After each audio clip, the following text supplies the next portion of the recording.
with regards to Kimberly K's assertion that there is only constant motion, constant flux, never-ending stuff flying around, dancing around, slamming into each other, internal and external chaos. Or not chaos, maybe it's orderly, unending movement. It could be either. It could be seen as either way.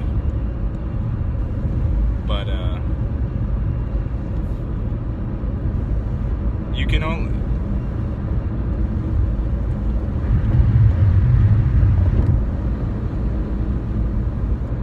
I don't think you can see both of them at once.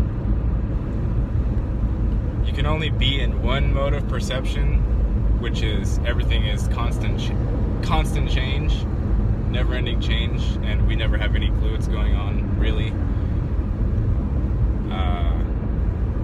Or you see it from the other side, which is that nothing is moving whatsoever, at all, and never has. And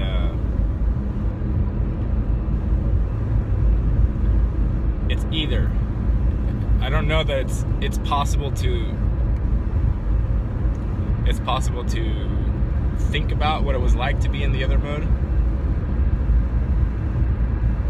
but I don't think you can't really experience both sides at the same time. It's like trying to experience.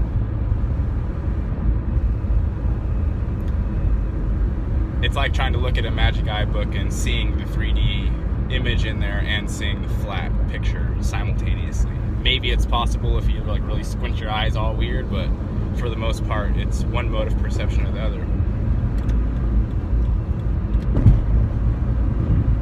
And as far as whether one is better,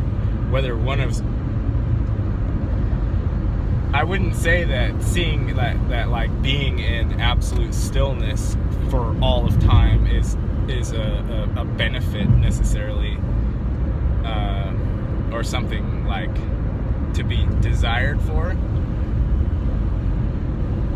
It's just something different. It's a different way of being. It's a different way of perceiving in the life. And I mean, it has its perks. It has its benefits.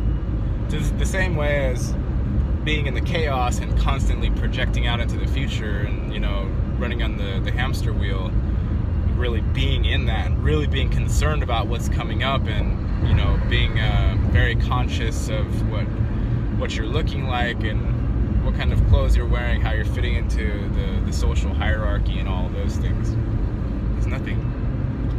There's nothing wrong with doing that. That's the mode that we're born into.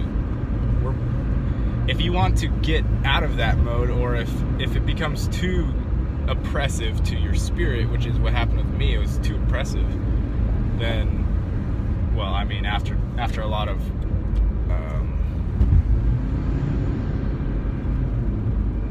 trauma and kind of ridiculous internal things happening, then at the other end of it, you come out and then you see that everything's exactly the same. Everything is the same. There isn't a one thing or another thing. And that's not any conceptual thing. That's like here and now, this very moment is the same thing as all the other moments have ever been. And you can flavor them differently, but that part that isn't touched, that still remains. And for me, it's like it's self-explanatory, or I don't need to talk about it or something, because it's like there's nothing to do about it.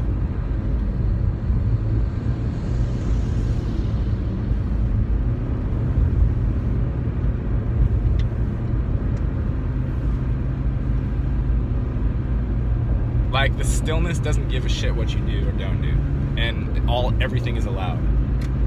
All the bad things are allowed. All the consequences, the sequence of cons that follow, are also allowed.